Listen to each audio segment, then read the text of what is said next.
Ghost Wives of Henry VIII. Safe. There's no safe Wendigoon. like Simply Safe. By Wendigoon. But this is the Wendigang channel. Safe.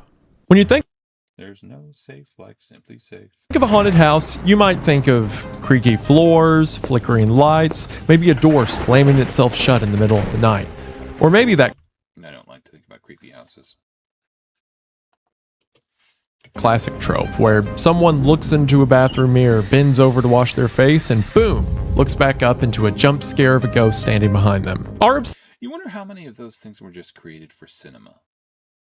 Like the notion of someone turning around and all of a sudden someone's there. Like the notion of that happening in real life would be very difficult unless there was a lot of noise around just in general. But I feel like that is kind of one of the whole things in storytelling is that it's meant to be believable, but also not necessarily true to life. Like one of the things in storytelling is that you can skip parts of reality that just would just literally not be possible in reality, right?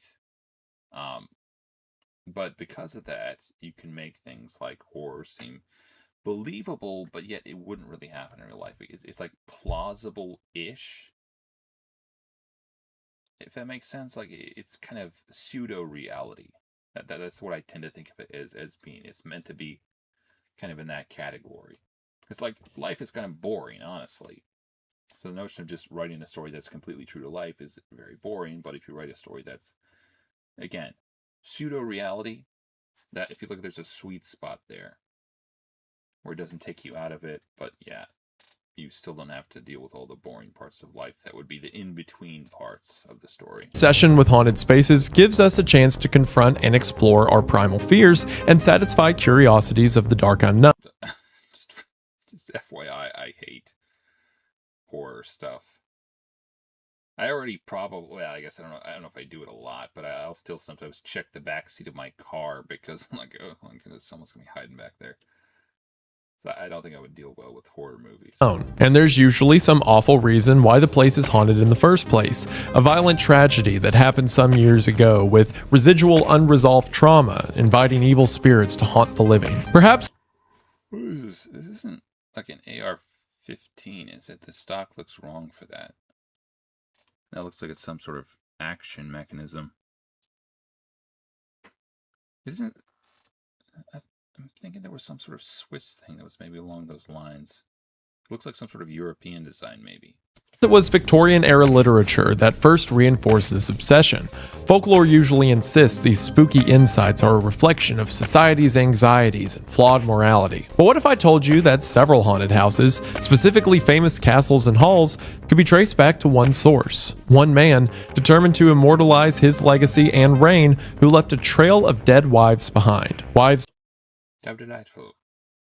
who, to this day, have been seen as spirits roaming the very same homes they were left in, ghostly symbols of betrayal and injustice. This is the story of King Henry VIII, whose political and marital ambitions, despite taking place centuries ago, serves as a reminder today of the human cost that comes with power. And to understand his story, how his ghost wives came to be, we must first understand how they lived and ultimately died. So hello everybody, today we're going to be talking about King Henry VIII's ghost wives, and how many a haunted story trace their I knew he'd gotten married a lot, but I guess it never occurred to me to wonder, like, he had some of them beheaded, right? I thought. Were they all killed, or was it a case of, like, some of them were killed? Because part of me was thinking that it had, like, all of it, like, maybe I was just assuming that all of them had been killed. Roots back to them. This was a video that was intended to come out on Halloween, but I didn't do that. So here it is now. So happy Halloween, let's pretend. Well, I'm sure many of you are familiar with King Henry VIII. You may not be familiar with how he inspired many a ghost story. So if that sounds interesting to you, stick around after the ad as we talk about the ghost wives of King Henry. Of course, one of the scariest things that can happen is someone breaking in. I've had instances at my home or at a business where it seems like someone was there without your permission. And it's terrifying to think that the safety of you and those you love might be in danger. That's why it's important to have security on your side. security like today's sponsor, Simply Safe. I love Simply Safe because it takes all of the headache out of home and guesswork out of what I need. That's because it's one system that you manage it all. Security systems is they alert you after someone has broken in, which ideally you don't want to happen at all. Well, thanks to ActiveGuard, if someone suspicious shows up, like for example, alarms and alert black person, perhaps? the police before they even break in. And now these protection plans Just kidding. Okay, the black person's a guard. That may or may not have been a deliberate choice. Just saying. even apply to their smoke and carbon monoxide alarms. It even applies to any emergency you have around the house. Say it gets too cold during the holidays and you have a pipe burst. Simply Safe can alert you to that, or if you're away from the house traveling, they can stop someone from breaking in before the break-in occurs. They're monitoring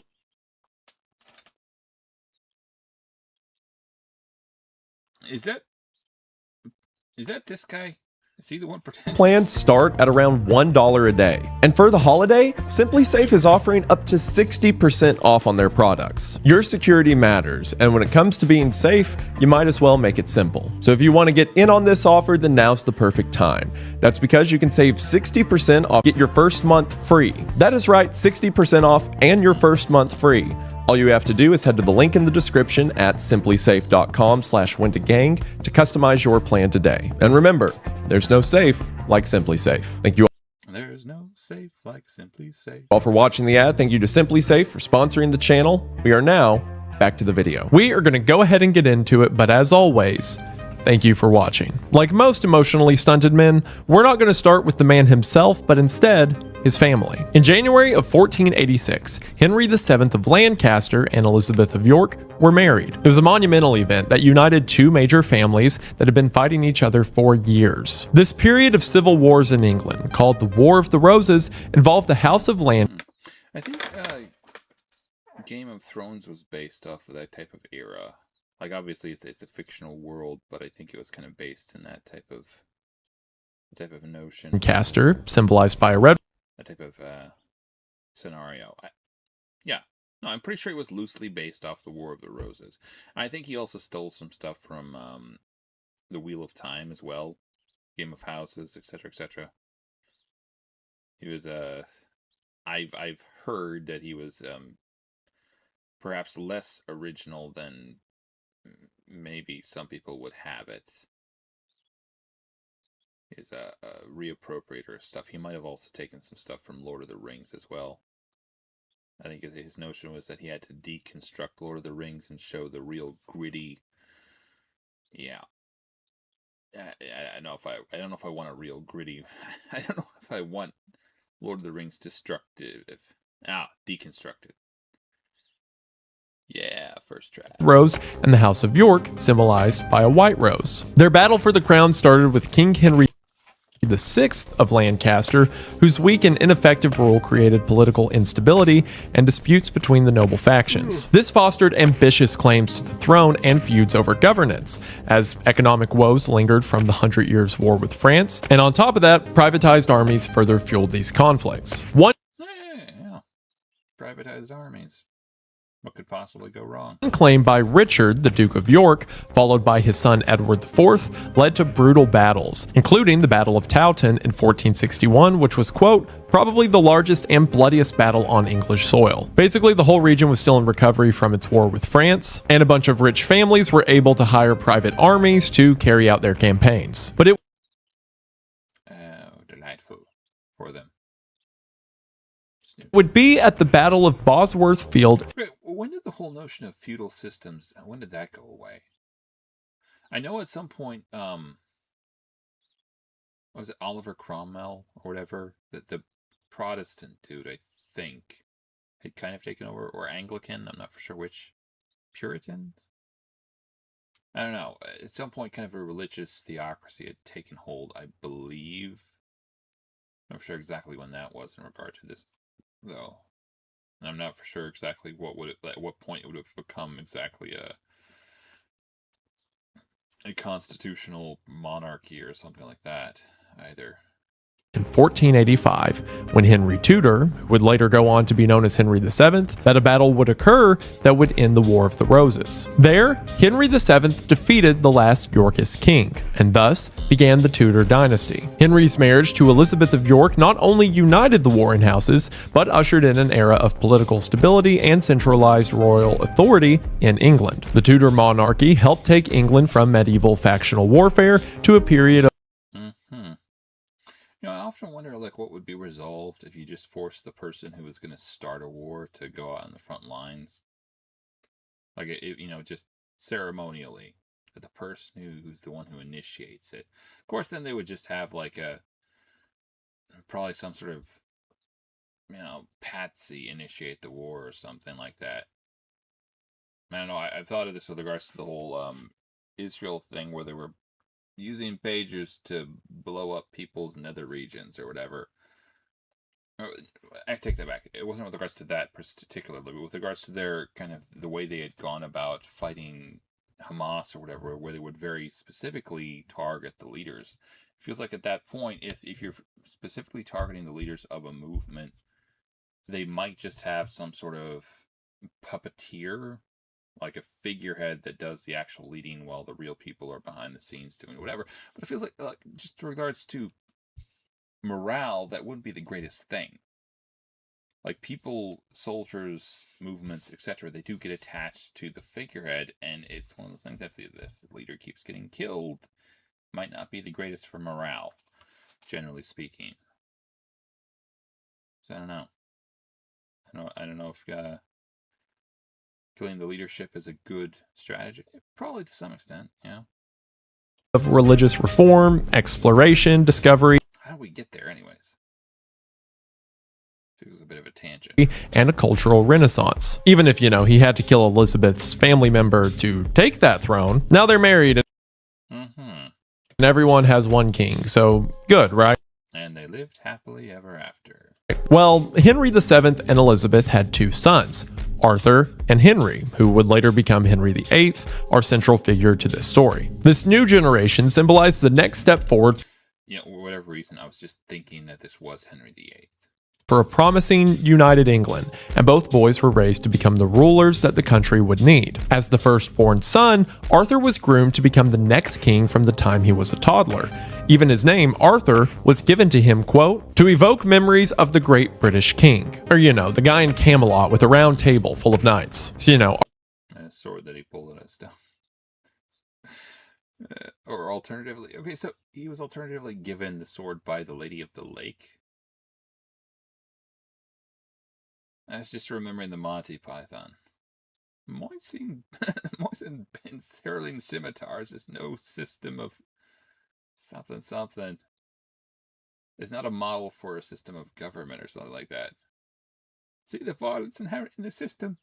Help, I'm being repressed. Arthur was named after the ideal British king. There was a lot of expectations on him. When Arthur was a toddler, his father, Henry VII, negotiated the preliminary Treaty of Medina del Campo with Spain. In this treaty, Henry VII proposed that Arthur would be married to Catherine of Aragon, the young daughter of the Spanish king and queen. And in 1496, after further negotiations, it was agreed that Catherine would come to England in 1500 when Arthur was 14 and Catherine was 15. She would end up arriving a year later in October of 1501 when she was 16 years old. Which, yes, is very young to get married, but let's just be thankful in this scenario that her husband was also her age, and not the age people tended to be in child weddings at the time. Arthur and Catherine... I tend to think it was more the case of, like, women being the source of heirs, and consequently they would be married off to, perhaps... regardless of age, they'll be married off to much older gentlemen quite often, I imagine. I think that was maybe the way a lot of these things would have unfolded, possibly. Were married 1 month later in November of 1501. The couple set up their household at Ludlow Castle, located on the border between England and Wales. Everything was set for the newlyweds to settle in and ready themselves for the power that would soon be passed down from Arthur's parents. However, in March of 1502, only 4 months after getting married, I guess someone gets sick. That's generally what happened. Or someone got assassinated. Arthur fell ill. We're not sure exactly Called it. what to. Possibly tuberculosis, possibly the plague, or the dreaded sweating sickness that ravaged Tudor England during this time. While the Why did he do air quotes? Is this some sort of like salacious thing that's going on? Is he doing a euphemism? exact cause remains unknown. Theories suggest it Like could syphilis or something? Like have been a type of influenza or a hantavirus, which came from that's weird. rodents. And unfortunately for Arthur and the Tudor family, he died a Okay, isn't there some sort of hantavirus coming out now that people are kind of worried that it's going to be the new COVID? I think it kills a lot faster than COVID or something like that, so they're not kind of that worried about it, I guess. But yeah, I think that the death rate is also a lot worse. It's maybe like 35%. So not great. Hopefully it doesn't spread like crazy. I think the way it spreads is a little bit different too than COVID. It's not like maybe an airborne type thing where it'd be more akin to Ebola or something like that. month later on April Still, prefer not to have that thing going around. the 2nd, 1502. Now, there's varying reports on whether Arthur was sickly his entire life and hit a final wall shortly after being married, or if he had been healthy and very suddenly died of his illness. She's a witch. Speculations of him being murdered most likely arose, but historians agree that disease is what caused Arthur's death. However, if Arthur was a sick child and weak his entire life, it would make sense for the royal family to lie to the public about the medical state of their future king, especially since Arthur was a symbol for England's bright future for Makes sense. Propaganda even back then. And it feels like sometimes that with regards to, especially to rulers, the appearance of power is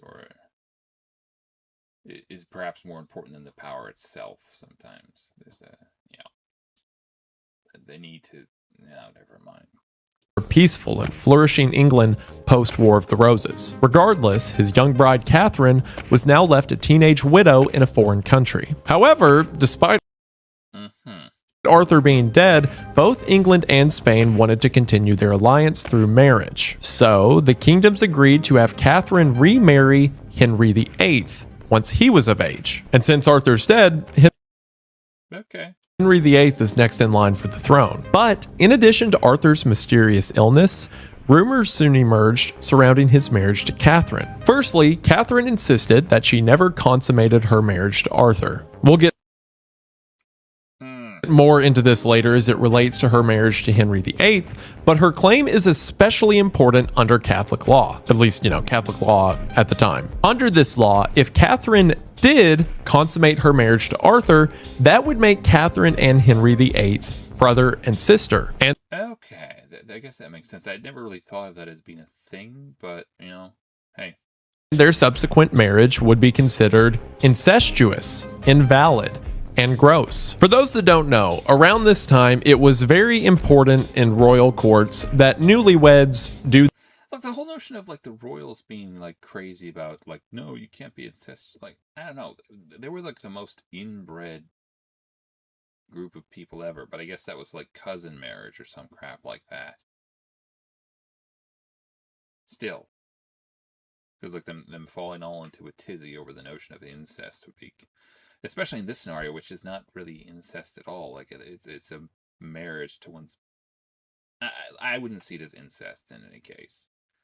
Maybe in the case of an adopted or a stepmother or something like that, I would see it as a lot creepier. But in this case, it's you married into a family. You had no relation to them before that. So the notion is, I don't know. The deed. The marriage was not considered valid or consummated until the two. Because of that, if Catherine's saying that they never consummated the marriage, then that effectively means they were never married. Meaning her and Henry VIII aren't siblings and can therefore get married and the alliance between the nations still be on. You can decide for yourself if you think they consummated the marriage or not based on these I don't want to. Or to think about it. Reports from the actual wedding night, which are, if nothing else, amusing. First of all, both Catherine and Arthur would have been put to bed in a very public ceremony. There would have been people to help. I feel like that he did the same thing. Sweating disease. Put to bed. So I wonder if that was some sort of euphemism. Arthur prepare for bed and see that he was properly situated with his new wife. Even the Marquess of Dorset reported recalling that Arthur had gotten into bed beside Catherine, who was, quote, lying underneath the coverlet. Oh yeah, I forgot to mention. For marriages as important as this one, there would probably be someone there to witness the conjugation. More than why? And who would volunteer for that crap? It's like intimacy coordinators on they're actually doing it. What the crap is wrong with them?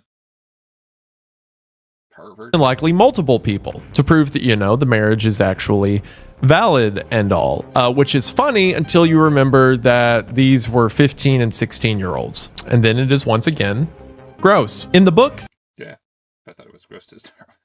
I wasn't even thinking about that. I think it's just gross in general. Six Wives, writer David Starkey describes how the newly married couple had been accompanied by a third party. Quote, what happened then, only God knows. The herald, a strictly contemporary witness, assumed that nature had taken its course, and thus these worthy persons concluded and consummated the effect and complement of matrimony. According to one witness, the morning after his wedding night, Arthur asked one of his servants to fetch him a cup of ale and said, quote, for I have been this night in the midst of Spain. I bet he thought he was really sweet glory. Really funny for that one. Later, Arthur also openly said, supposedly, quote, Masters, it is a good pastime to have a wife. That sounds so much like, he was 15, right? That sounds so much like a 15-year-old who hooked up for the first time. And a lot probably true. A lot of scholars agree, considering Arthur was saying this very loudly to anyone that came around, that the prince might have been overcompensating, yeah, it's also possible. Covering up the fact that he did not consummate his marriage. And as the witness who was described earlier left and just assumed that it's kind of one of those things where it sounds like almost like what a person would say if they were thinking of what a person would say if they'd had sex. Like, this is what a person who had sex would say. So I've got to say that. Consummation had happened. So there's a good chance that Catherine was right and the marriage was never actually consummated. Whether or not Arthur did in fact do the deed, it would be very easy for the people surrounding the royal family to lie about what they heard. And also, let's keep in mind, Arthur was only 15 at the time. He wouldn't be the first nor the last teenage boy to lie about his performance and experience in bed. And let's also keep in mind that these were two kids who were put into this situation against their will on behalf of giant empires across the world. Maybe they just didn't want to do it. But there is one folktale that sets the tone for the woes to come. In September of 1501, before Arthur married Catherine, he visited Haddon Hall in Derbyshire. After a day of hunting, he went for a walk along the riverbank, eventually making his way toward the village of Hassop. As the evening went on, Arthur paused to rest by an old stone cross, and as he rested, a ghostly form of a woman appeared to him, dressed in white, who told him that he would marry a foreign bride and that the girl would soon be a widow. With that, she vanished, leaving Arthur to return to Haddon Hall, only to be informed that his intended Spanish bride had finally arrived in England. Now, there's many variations to this story. Some have Arthur sleeping, his encounter with the woman having memento mori. That's not right. I don't know if that's what that means. I just feel like that there's kind of a whole genre of ghostly premonitions or something like that. Happening in a dream. Others place the events happening within the grounds of Haddon Hall itself. Quote, there's also variations on Arthur being told of Catherine's arrival or merely that he was to be married, but they all contain the same thing. A ghostly woman telling Arthur of his impending fate. When Arthur passed away, Prince Henry, his brother, was still a child, less than 11 years old. So naturally, as soon as Arthur was dead, he spent the rest of his childhood preparing for the throne. Catherine, meanwhile, lived on a, quote, limited allowance and later sporadic payments from the English royal family. Well, you wonder where she would have lived. I imagine she would have lived with the royal family-ish. So I guess I don't know. I don't know exactly where her place of residence would have been, though. Now, maybe she would have lived with the royal family. Maybe she would have had her own room somewhere, too. I'm not for sure. Father Ferdinand did not fully pay her dowry, or the traditional payment from a bride's family to the groom, to Arthur. And since she now was not to be married until Henry was of age, this meant that question: how does it go? Is it just like the dowry? Because I've heard of like guys giving the gift of a goat or something to the father of the bride in order to get the woman, but in this case, the father of the bride is giving a dowry to the father of the groom. Is it just like whoever wants to get rid of their child the most, or whoever's the richest, or like what? Or maybe there's an exchange of gifts, I don't know. Catherine could not claim money from Arthur's lands to support her household, so the Spanish princess wrote home to complain about poverty, isolation, and mistreatment. And Catherine's treatment during this time was not incidental, as changing politics meant her arranged union to Prince Henry was not a done deal. Catherine's mother, Queen Isabella, died in 1504. This was obviously a personal tragedy for Catherine, but was also a threat to peace in Spain. The uncertainty, coupled with Catherine's unpaid dowry, caused Henry VII to consider other candidates for his son's future queen. As a result, quote, Catherine grew frustrated. Let's see where.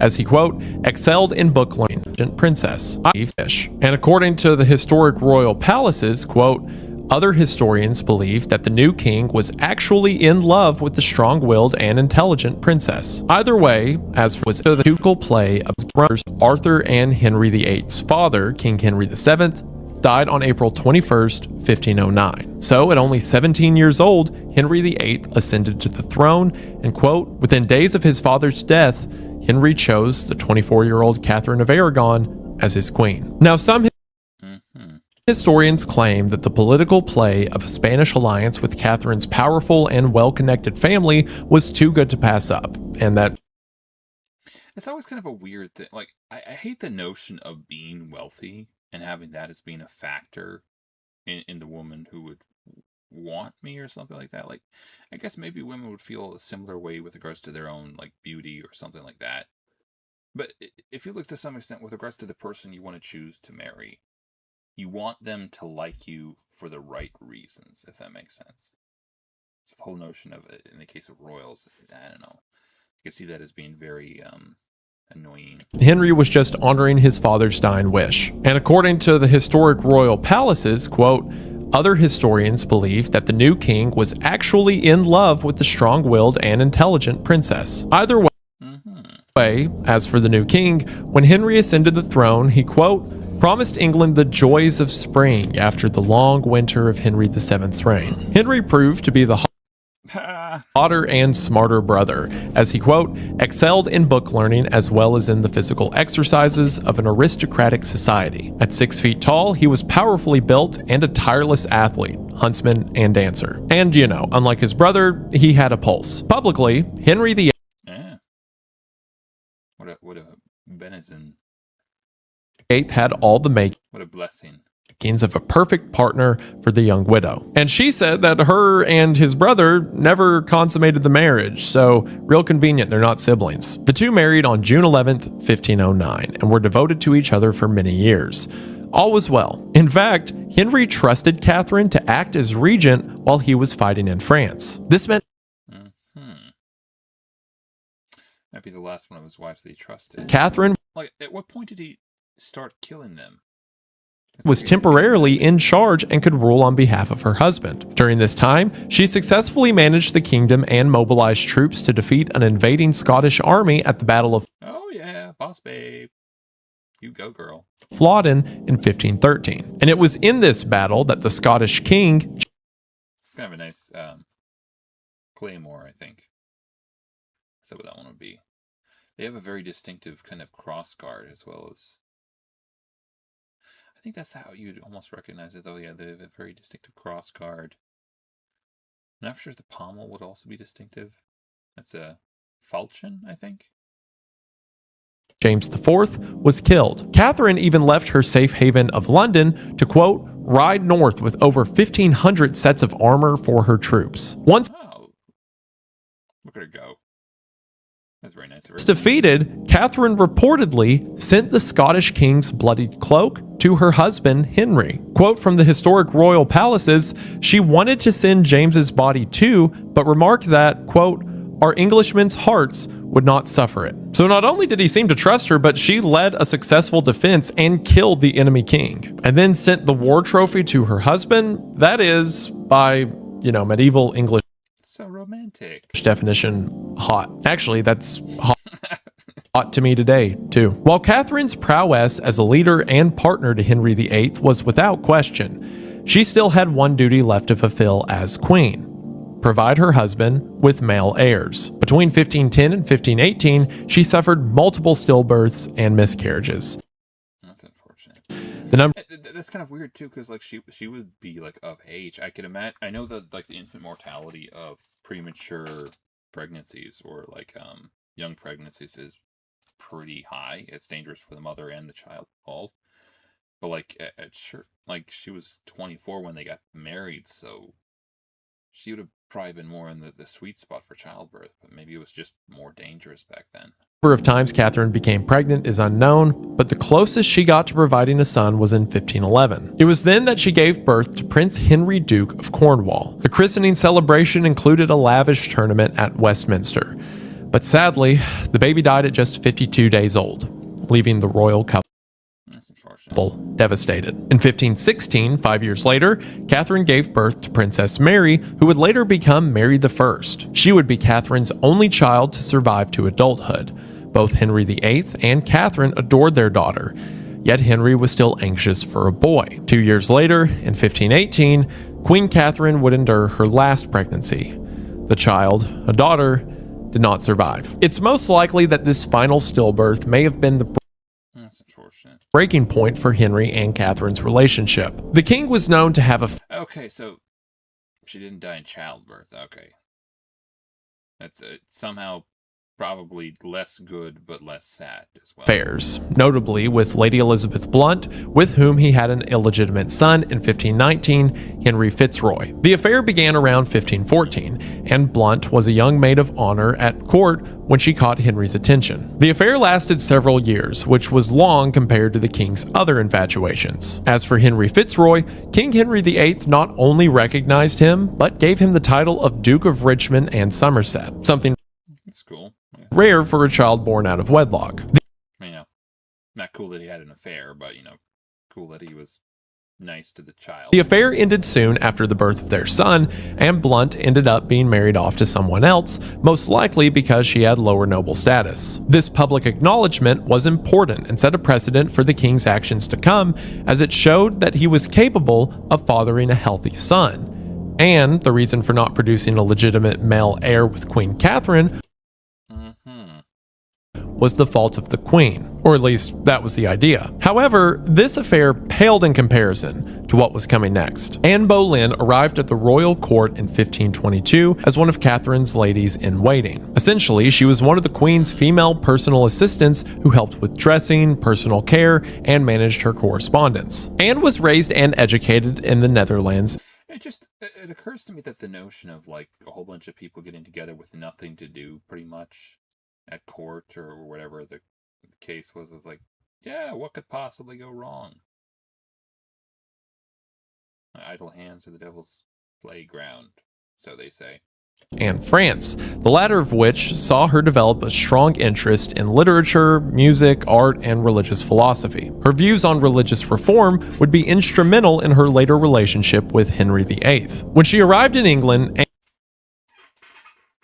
Okay, so Henry VIII was the one who actually kind of disconnected from the Catholics, right? Because he wanted to get remarried, because he wanted his wedding or his marriage is annulled. Would that have been the origin of the Anglican movement or something like that? And was described as being... Well, admittedly, I think, especially at that time, the Catholic Church was kind of... It's a little bit corrupt, perhaps. At least in some regards. Elegant, young, and intelligent. Henry was almost immediately obsessed with her, but Anne... Not that I approve of the notion of, disannulling marriages or whatever, but I feel like if you'd wanted to switch over from Catholic to Anglican, there would have been ample reasons, perhaps, in the Middle Ages or whatever to say, okay, no, the Catholic Church is off in the weeds or doing a whole bunch of weird crap or something like that. It was not just another mistress. She turned down numerous advances from the king, quote, either for her virtue or in pursuit of her own or her family's ambitions. Instead, she held out for the possibility of marriage. So naturally, being the horn dog he was, Henry turned his attention to Anne's older sister, Mary Boleyn, who was also one of Catherine's ladies in waiting. The affair lasted somewhere between 1522 and 1525, and it's widely believed that Mary's daughter, Catherine Carey, was Henry's illegitimate child. But since Henry would never claim the child nor take Mary as his wife, okay, that's annoying. He was nice to the other one. We don't know for sure. The affair was only acknowledged because of Henry's own admission in a letter to Catherine. As for Anne, she knew that Henry was desperate for a son, so it's possible that Anne rejected him at first to ensure that she could become queen. But with Catherine at Henry's side, it seemed impossible. In order to marry Anne, Henry would first need to end his marriage to Catherine, which was very difficult to do during this time. Divorce was not only extremely rare, but formerly separated couples were not allowed to marry again. What Henry I think that's the whole thing in the Catholic. At this point, like, England still would have been under Catholic rule, right? Or still would have been an issue. And also, the other lady was from Spain, which was kind of very Catholic, if I remember. would need was a statement from the Pope that confirmed his marriage to Catherine was invalid. In other words, Henry needed an annulment. Once this was granted, the king would not only be rid of Catherine, but any children he would have by Anne would be legitimate heirs to the throne. Remember earlier the big question regarding Arthur and Catherine's marriage? Did they in fact do the deed? Well, that was the main argument behind Henry's case. He fixated on What the? Harry?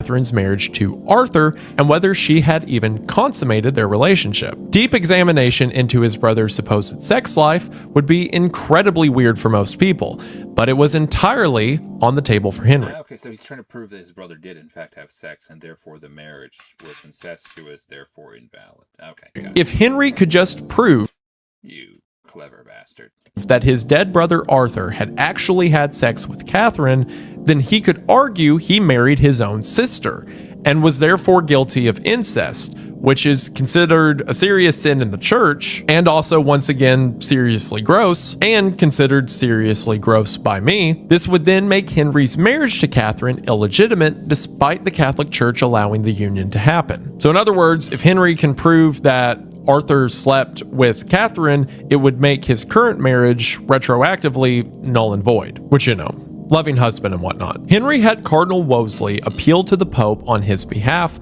but That's some like 5D chess thinking. Well, I don't know if it's exactly super clever, but still, you know, kind of a low sort of cunning. Catherine would not go quietly.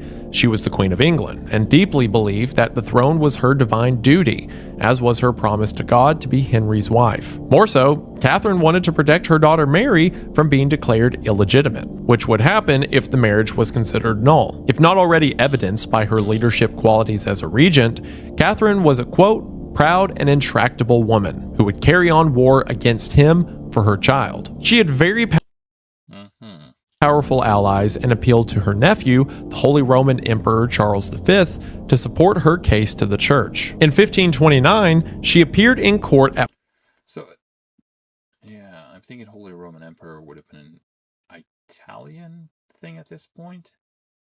I don't know who exactly held the center of the Holy Roman Empire. It might have been Byzantine, though. Byzantine? Black Friars in front of her husband and two Constantinople. That sounds right. cardinals, one of I think at least at one point that would have been the seat of the Holy Roman Empire. Maybe somewhere in Germany, too. I think Charlemagne was involved in that at some point. whom was Thomas Wolsey. It was here that Catherine fell to her knees and publicly swore that she had never consummated her marriage to Arthur and that she had been Henry's true wife since their relationship began 2 decades ago. After years of investigation, Henry's case was finally settled. He lost, as the Pope refused to grant the annulment. But the king would not accept defeat, and what he did next was unthinkable. He broke ties with Rome and the Pope. Inspired by the Reformation, Hell hath no fury like a man who wants to get a woman, I suppose. Anyways, you guys can go check out the rest of that if you like. The Ghost Wives of King Henry VIII by Wendigoon, but this channel is called Wendigang. It's his other channel. One of his other channels. I don't know if he has more than that or not.